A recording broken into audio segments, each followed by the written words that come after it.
When a Hollywood icon steps onto a late-night set, you expect admiration. But what unfolds when the host chooses to tear down a legacy just for laughs?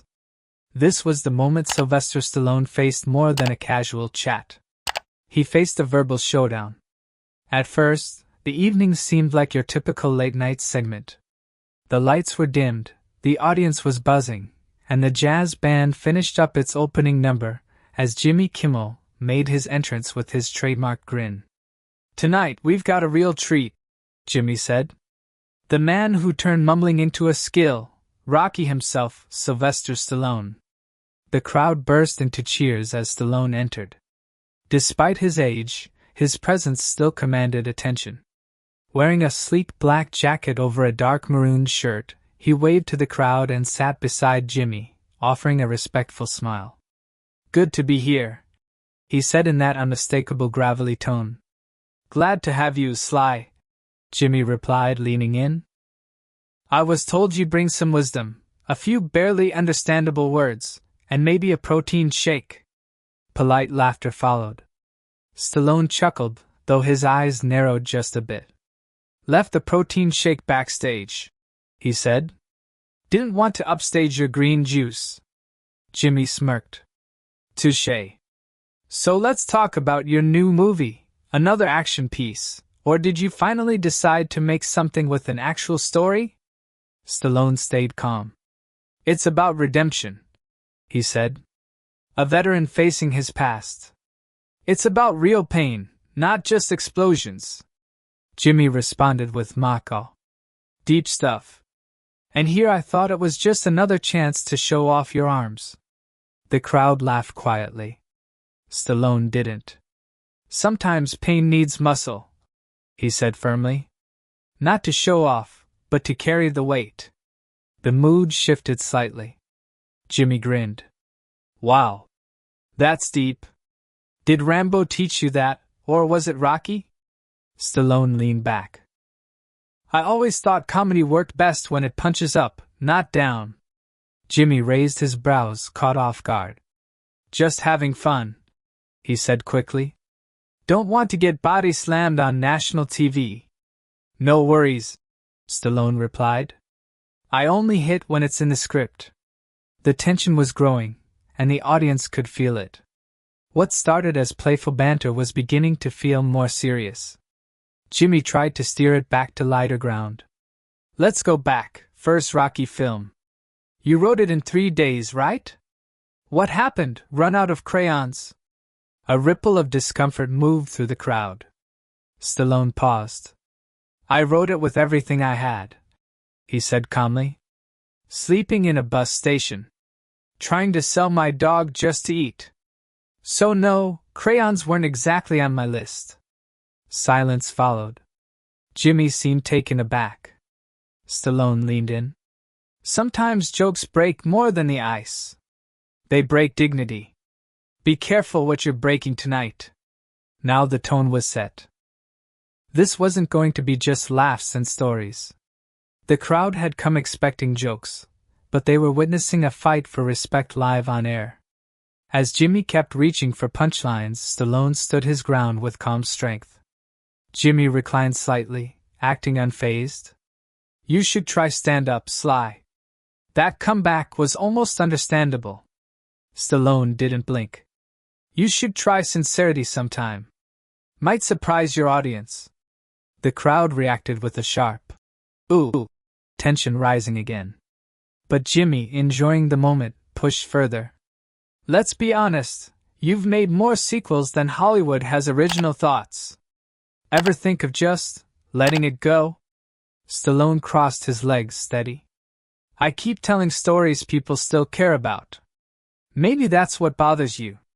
Jimmy chuckled dryly. "Or maybe it's just the same guy in every movie, with a slightly different haircut." Stallone's stare sharpened. "Better than being a fresh haircut telling the same jokes." The audience erupted in laughter. Jimmy forced a smile. All right, touché. But seriously, doesn't it ever bother you that some people see you as nothing more than a punchline?" Stallone leaned forward. "Only when hosts like you try to write the jokes." Let me remind you, Rocky wasn't just a movie. It was hope, for people who had none. The room changed. A wave of applause filled the air. It wasn't just clapping, it was support. Jimmy tried to regain control. But you're a millionaire now, right? Isn't it a bit odd talking about struggle? Stallone's voice deepened. Struggle doesn't disappear with money. It leaves scars. It teaches you how to spot when you're being made into someone else's punchline. Jimmy paused for a second. You think I'm using you? Stallone didn't look away. You tell me. The crowd held their breath. For once, Jimmy didn't have a comeback. He laughed nervously. Well, folks, looks like we booked a philosophy professor tonight. Stallone smiled faintly. Funny. I thought you booked a host. The audience exploded again. Jimmy clenched his jaw. The conversation was shifting, and he was no longer leading. Desperate for a fresh approach, he asked, So, how do you respond to people who say your career is just riding on nostalgia? That without the past, you don't have much left in the present? Stallone's voice turned colder. Critics talk. Legends work, he said. I don't need to relive the past. I built it. There was a long pause. Then the audience broke into loud, respectful applause. This wasn't polite clapping, this was admiration. Jimmy leaned in one last time, still trying to recover. Come on, Sly. Can't you take a joke? Stallone's smile faded. Can you take the truth? The silence that followed filled the entire studio. Then Jimmy turned to the camera with a forced grin. We'll be right back after this short break. Assuming Sly doesn't knock me out before then. But viewers could tell, this wasn't just a break. It felt like a battle line had been drawn. And it wasn't over. When words start cutting too deep, even the toughest can feel the pressure. But Stallone? He didn't flinch. He responded with the quiet strength of someone who's spent a lifetime fighting to be heard. As the commercial ended and the lights came back on, Jimmy adjusted his jacket and flashed his rehearsed smile. We're back with the one and only Sylvester Stallone, he said. The man, the myth, the what now? 80-something-year-old action figure? Stallone let the audience laugh. He didn't move. Better to be carved from stone than made of plastic, Jimmy. The crowd erupted in applause, louder than before. Something had shifted. Even Jimmy could feel it. Trying to play it off, Jimmy chuckled. Your fans sure are loyal. Almost aggressively loyal. They still think you're that scrappy underdog from Philly. I am, Stallone replied. I just wear better shoes now. Jimmy scoffed. But seriously, haven't we outgrown the underdog story? Isn't it time to hang up the gloves, both literally and metaphorically? Stallone locked eyes with him. Would you tell a soldier to retire just because the war makes you uneasy? Jimmy hesitated. The air grew heavier. I don't think Rocky IX counts as war. It does when you're fighting apathy, cynicism, and the belief that someone like me can't inspire anymore. The crowd exploded into cheers again. Stallone's voice wasn't loud, but it hit hard. Jimmy, still trying to poke holes, asked, So what you're saying is, it's not ego. It's mission? No, Stallone said. It's a duty. To remind people they don't stop because the world says so. They stop when they decide they're done. Powerful words. Jimmy nodded, then quickly added, spoken like a guy trying to sell tickets. Stallone's eyes turned sharp. You keep trying to turn this into a punchline. Maybe that's because deep down, you're scared someone might take me seriously. The audience roared. Jimmy leaned back, clearly shaken. You want to know what really worries me, Sly? Jimmy said, trying to stay calm. It's that people can't separate you from your characters. That they think Rocky is actually real. Stallone leaned forward slowly. Rocky is real. Not just because I wrote him, but because millions saw themselves in him. He's a reflection. Something you seem to avoid in your own mirror. The silence was not awkward. It was electric. The tension had become something solid, something everyone could feel. There comes a point when even the calmest man decides he's had enough. And when Stallone stood up, it felt like time stopped. Jimmy leaned back, trying to regain control. So, Sly, what's next? A new line of anti-aging supplements? Maybe a reality show, keeping up with the comebacks? The audience gave a half-hearted laugh, but hesitation lingered. They felt the change. Stallone took a breath. You know, Jimmy, it's funny. You sit there and throw jabs like they're armor. But at some point, jokes stop being clever. They just become noise. Jimmy shrugged.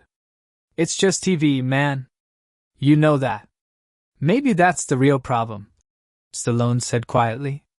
You treat everything like a punchline. Even people who come here with something honest to share. The room fell still. Jimmy laughed nervously. Don't be so sensitive, Sly. You've taken real punches. Surely you can handle a few words. Stallone rose from his seat. His movements were calm, slow, and sure. The crowd gasped. I've taken enough, he said. And I've given more than enough, to this business, to this audience, and to what storytelling should actually mean. Jimmy stood up too, trying to save face. Where are you going? We're not done yet. But I am, Stallone said, turning to the audience. Silence swept the room. Then applause broke out, loud, supportive, and real. Jimmy tried to play it off with a laugh. Don't worry, folks. Next week we'll have someone who actually has a sense of humor. At the edge of the stage, Stallone stopped. Next week, try inviting someone with a soul. He began walking off. Just before disappearing behind the curtain, he turned and looked back one last time. Years of hard-fought battles, quiet strength, and comeback spirit filled his eyes. You know, he said slowly, I've spent my life building characters who stand for something. Maybe it's time late night did the same. The camera tried to follow, but the image cut awkwardly to Jimmy, blinking, speechless. Backstage, cameras caught Stallone as he walked past stunned crew members. Some clapped quietly. A few nodded in respect. One young intern whispered, "Thank you." Twitter exploded. Hashtags like #RespectStallone and #LateNightGoneWrong trended globally. Memes flooded social media. One showed Stallone standing tall, captioned, "Real strength doesn't shout. It stands with dignity." Clips from the interview aired on news shows everywhere. Analysts debated it. Fans celebrated it. Even celebrities chimed in. Actors, filmmakers, and athletes voiced their support. Stallone hadn't just walked out of a show, he'd stepped into a moment of cultural impact. What began as just another talk show spot became something raw and real. A confrontation that didn't just reveal egos, but revealed values. Stallone didn't storm out in anger. He walked away with dignity. And both the audience in the studio and millions watching at home knew they had just seen something genuine. So, who was right? Who crossed the line? Let us know your thoughts in the comments below. And if you're interested in more behind-the-scenes stories and celebrity moments the world can't stop talking about, make sure to subscribe. This wasn't just another late-night interview. This was a wake-up call.